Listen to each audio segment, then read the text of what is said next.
Hello, I'm Ryan, and today we're going to be talking about the book No God But God by Reza Aslan. It's a book about the political history of Islam from the time of Muhammad all the way to the modern day.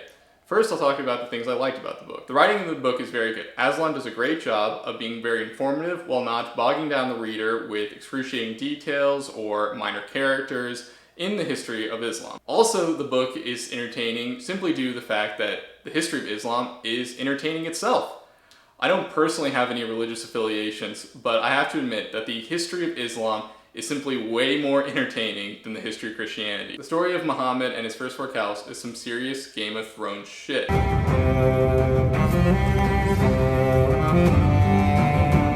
It is everything you'd ever want. It has betrayals, it has battles, it has assassinations. It is everything you'd want to make a story entertaining. Let's be real. Compare that to Christianity, which can be summed up like this. A man named Jesus was born in Galilee. He walked the earth for 33 years, set some moral and religious principles, and then he died. It's pretty dull in comparison. Also, the book clears up where some of the religious practices and beliefs actually come from. A lot of principles and practices of Islam don't actually come from the Quran itself, but come from the Hadiths. The Hadiths are essentially a collection of second-hand encounters with Muhammad and the beliefs of Muhammad's followers themselves. For instance, the requirement that Muslim women must wear the hijab is not found anywhere in the Quran excluding Muhammad's wives. The principle that you can't draw the Prophet Muhammad is also not found anywhere in the Quran.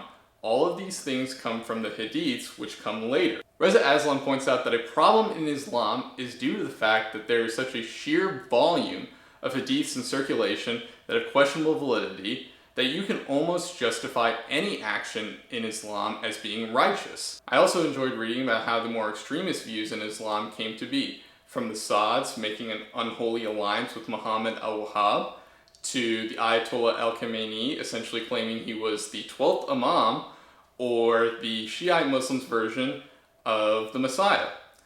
You begin to get a sense that the issues associated with the Middle East today are as much political as they are related to the religion itself.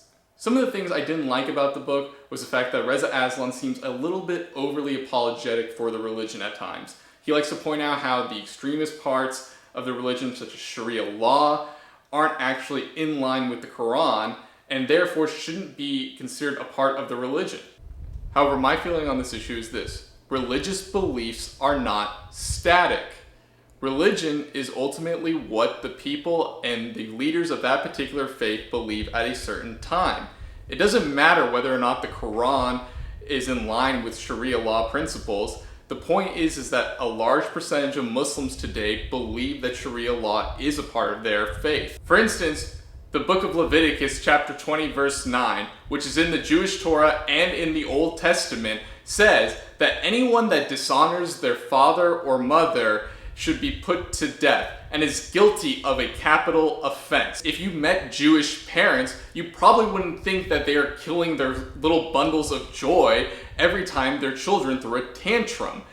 The point is that the religious beliefs have evolved and changed, despite the fact that the religious text of that faith technically says that's permissible. Thus, just because Sharia law isn't in line with the Quran doesn't mean we shouldn't consider it a part of the Muslim faith. The same way that Jewish people do not think that killing their kids is a part of their faith, Muslims believe that the Sharia law is a part of their faith. However, I will still give this book 4 stars out of 5.